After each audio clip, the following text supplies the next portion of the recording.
বাজার গুছিয়ে রান্না বান্না করতে করতে দুপুরের খাবার খেতে সন্ধ্যা হয়ে গেল আজকে। তারপরও যেন সংসারের কাজগুলো শেষ করতেই পারিনি। ছোট বাচ্চাদের নিয়ে একা হাতে সকালের নাস্তা বানানোটা অনেক কষ্টের, যার কারণে একটু বেশি করে গতকালকে রুটি বানিয়ে ফ্রিজে ফ্রোজেন করে রেখেছিলাম, আর আজকে বের করে রাতের রান্না করা মাংসের তরকারি ছিল, সেটা দিয়ে সবাই খেয়ে নিলাম। এরপরে আপনাদের ভাইয়া চলে গেল বাজারে। অনেকদিন ধরে ছোট মাছ খেতে ইচ্ছে করছে, কিন্তু ছোট মাছ বাচ্চাকে নিয়ে কাটতে পারবো না ভেবে সবসময় আপনাদের ভাইয়া বড় মাছ কেটে নিয়ে আসে বাজার থেকে। রান্না করার সময় আমার সবসময় মনে হয় হলুদ নেই বা লবণ নেই ইত্যাদি এসব নেই, আর যখন আপনাদের ভাইয়া ফোন করে বলে কি লাগবে তখন একদমই মনে থাকে না। এটা আমার অনেক বড় সমস্যা, এর জন্য অনেক বকা খেতে হয় আপনাদের ভাইয়ার কাছে। আমার মতো কোন কোন আপুরা এরকম অবশ্যই কমেন্ট করে জানাবেন। তো যাই হোক, বাজার করতে যাওয়ার আগে আজকে আপনাদের ভাইয়া বলল ভালো করে রান্নাঘরে গিয়ে চেক করো কি কি নেই, তারপরে এসে লিস্ট করো। আমিও তাই লিস্ট করে দিলাম। বাজার আনার পর দেখি 4টা জিনিস বেশি এনেছে।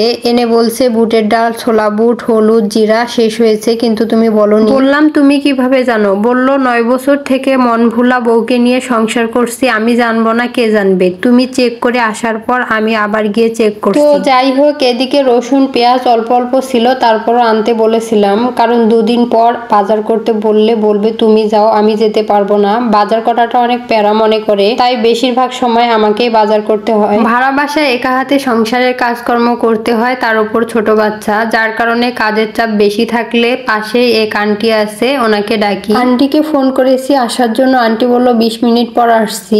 এদিকে আমি কাঁচা বাজারগুলো সব গুছিয়ে ফ্রিজে রাখবো, তাই শপিং ব্যাগগুলোতে ঢুকাচ্ছি। আমি সবসময় শপিং ব্যাগগুলোতেই সবজি ফ্রিজে রাখি, এতে সবজি পচে যাওয়ার সম্ভাবনা খুব কম থাকে। সবজিগুলো ফ্রিজে রেখে আসতে না আসতেই দেখি আন্টি এসে মাছগুলো কাটতে বসে গেছে। প্রথমেই আন্টি চিংড়ি মাছগুলো কেটে দিল।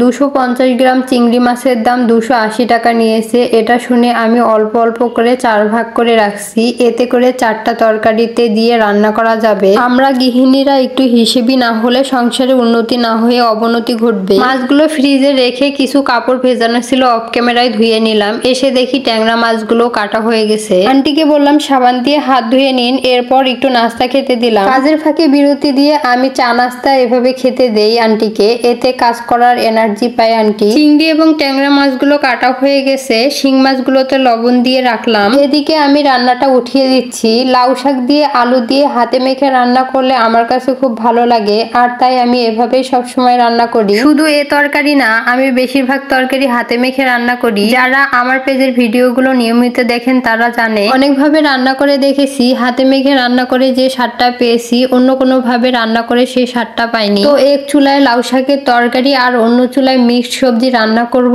তাই কাঁচামরিচ, পেঁয়াজ কুচি, লবণ, হলুদ, জিরে গুঁড়ো, ধনিয়া পাতা, আদা বাটা সবকিছু দিয়ে হাতে মেখে এরপর উঠিয়ে দিব। এই সবজিটা আমাদের সবার অনেক পছন্দ। আমার ছোট ভাই তো সব সময় বলেই থাকে আমার হাতে রান্না করা এই সবজিটার কথা। আমি যখন আমাদের বাসায় যাই ও সব সময় বলবে আপু তোর হাতে রান্না করা সবজিটা খেতে ইচ্ছে করছে। বাবার বাড়িতে গেলে কেন জানি একদম অলস হয়ে যাই, রান্না বান্না কাজকর্ম করতে ইচ্ছে করে না। তবে যখন এখানে আসে চেষ্টা করি ওর পছন্দের রান্নাগুলো করে খাওয়ানো। সব মশলা দেয়া হয়ে গেলে মনে পড়লো যে আদা বাটা দেইনি, তাই গ্রেটারে গ্রেট করে দিচ্ছি। সব গোছানো থাকলে রান্না বান্না করতে সময় লাগে না। ছোটবেলা থেকে অনেক অলস প্রকৃতি ছিলাম, কখনো রান্না বান্নার ধারে কাছেও যাইনি। আর বিয়ের পর যখন নিজের সংসার হয়েছে তখন হাজার কষ্ট হলেও নিজের রান্না নিজেকেই করে খেতে হয়। তো যাই হোক, এদিকে আন্টিকে বললাম শিং মাছগুলো কেটে দেন। আন্টি মাছগুলো কেটে আবার সিলেও দিচ্ছে। শিং মাছ, টাকি মাছ, গোচি মাছ এই ধরনের মাছগুলো সিলে রান্না করলেই ভালো হয়, কিন্তু সময়ের অভাবে দেখা যায় সিলতে পারি না। এদিকে রান্না করতে ধরে কারেন্ট চলে গেছে। একবার কারেন্ট গেলে তো আর আসতেই চায় না, তাই পাশের রুমে বেলকনির কাছে সবকিছু নিয়ে গিয়ে শিং মাছ দিয়ে আলু কুচি করে তরকারিটা হাতে মেখে এখানে রেডি করে নিচ্ছি, তারপর চুলায় বসিয়ে দিব। কিছুদিন ধরে এত পরিমাণে লোডশেডিং হচ্ছে কি বলবো, বাচ্চারা দুপুরবেলা যে একটু ঘুমাবে কারেন্টের জ্বালায় ঘুমাতেও পারে না। যেহেতু ওয়াইফাই ব্যবহার করে পেজ চালাই, কারেন্ট না থাকার কারণে পেজে ঠিক মতো অ্যাক্টিভ থাকতে পারছি না।